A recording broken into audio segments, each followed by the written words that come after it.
Hello বন্ধুরা, শুভ দুপুর। দেখো আমি আবার জল খাবার নিয়ে চলে এসেছি, কিন্তু টাইমটা কত হলো দেখি আমি।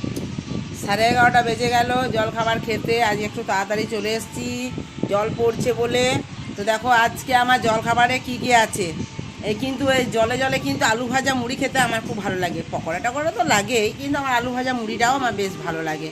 তো দেখো এই মুড়ির সাথে আলু ভাজা, পেঁয়াজ আর আলু ভাজা, পেঁয়াজ আলু ভাজা কিন্তু খেতে হেভি লাগে, আমার তো খুব ভালো লাগে। তার সাথে একটু চানাচুর নিয়েছি। চানাচুর আমি বেশি খাই না, পছন্দ করি না চানাচুর বেশি খেতে, কিন্তু একটু চানাচুরটা নিয়েছি।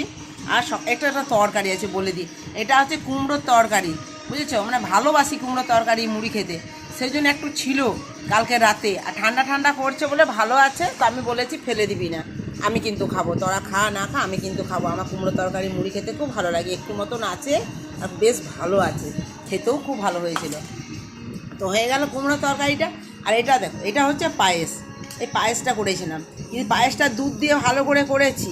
একটু মিষ্টিটা কম হয়েছে, কিন্তু মিষ্টি কমই আমরা খাই, আমার বাড়ির সবাই মিষ্টি কমই খায় একটু, সে ঠিক আছে। কিন্তু জানো একটা ব্যাপার, আমি কিশমিশ আর কাজু বাদাম এনে রেখেছি।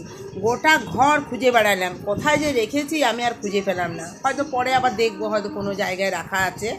তো কাজু কিশমিশ এনে রেখেছি পায়েস করবো বলে, কিন্তু আমার পায়েস সাথে দেওয়া হলো না গো।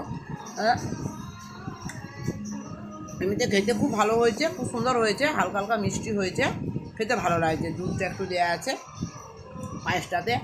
তো যাই হোক, কাজু কিশমিশগুলো খুঁজে পেলাম না, কোথায় রেখেছি কী হয়ে গেল বুঝতে পারছি না। অনেক ঘরের জিনিস তো খুঁজে পাচ্ছি না। তো যাই হোক, ওটা খুঁজে বার করবো, আবার আরেকদিন করবো। তো ঠিক আছে, এসে আর জলও খায়নি, এক গ্লাস স্কুল থেকে এসে জলও খায়নি। আর জলটাও খেলাম, অনেক চেষ্টা পেয়েছিল, জলটা খেলাম একটু। তো যাই হোক, মুড়িগুলো খাই, আলু ভাজা চানাচুর দিয়ে কুমড়ো তরকারি দিয়ে মুড়িগুলো খাই। আগে পায়েসটা খেয়ে শেষ করি, তারপর মুড়িগুলো খাবো, খুব খিদে পেয়েছে। ঠিক আছে বন্ধুরা, আমার এই টিফিন খাবারটা কেমন লাগছে, যদি ভালো লাগে অবশ্যই লাইক কমেন্ট করবেন, আর আমার এই ভিডিওটা দেখবেন। ঠিক আছে বন্ধুরা, তাহলে এখানেই রাখি।